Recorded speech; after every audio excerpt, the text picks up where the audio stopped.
ถ้าว่าเขาอยากเปลี่ยนเหรียญจาก USDT ไปเป็น USDC อยู่ในเว็บไซต์ของ XRTrade เขาจะเห็นแนวใดเนาะมื้อนี้เดี๋ยวจะมาสอน swap เหรียญจาก USDT ไปเป็น USDC เนาะ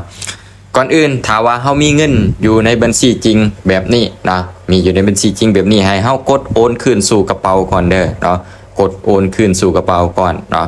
ขั้นตอนแรกให้เขากดใส่บัญชีจริงนี่เลยเนาะกดใส่บัญชีจริงนี่เลยหลังจากนั้นกดใส่ลูกศรตัวนี้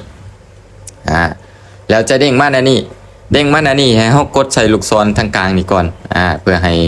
บัญชีจริงขึ้นไปอยู่ด้านเทิงหลังจากนั้นกดสูงสุดแล้วกดโอนใหญ่ได้เลย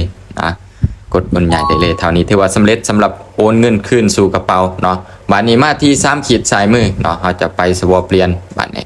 ให้มากดใส่ที่กระเป๋า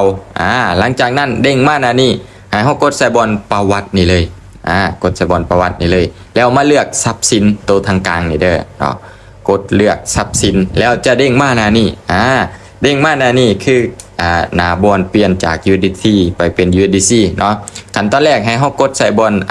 ห้องตัวแรกนี่ USDT นี่เนาะ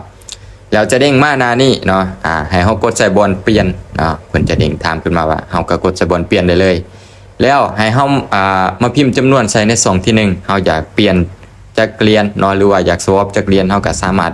พิมพ์จำนวนลงได้เลยตัวนี้ค่อยจะลองเบิ่งจาก300เนาะหลังจากนั้นกดเปลี่ยนได้เลยเท่านี้ถือว่าสำเร็จเลยเนาะหลังจากนี้เราจะมี USDC อยู่300เหรียญเนาะขอเปลี่ยนมาอยู่300เหรียญเนาะสำหรับการเปลี่ยนนี่มันกับบ่ได้เสียค่าหยังเนาะบ่ได้เสียค่าธรรมเนียมบ่ได้เสียค่าหยังเพียงแต่การเปลี่ยนจาก USDT ไปเป็น USDC ซื่อๆเนาะบางเทื่อว่าเราอยากโอนออกนอกด้วย USDC เราก็สามารถเปลี่ยนได้เนาะเพราะว่า1 USDT กับ1 USDC นี่มีค่าซ้ำกันเนาะมีค่าซ้ำกันหรือว่าค่าธรรมเนียมราคาซ้ำกันเลยเนาะเราก็สามารถแลกเปลี่ยนกันไปเปลี่ยนกันมาได้โดยที่บ่มีค่าธรรมเนียมเนาะนี่เป็นวิธีการ swap เปลี่ยนจาก USDT ไปเป็น USDC เนาะถ้าว่า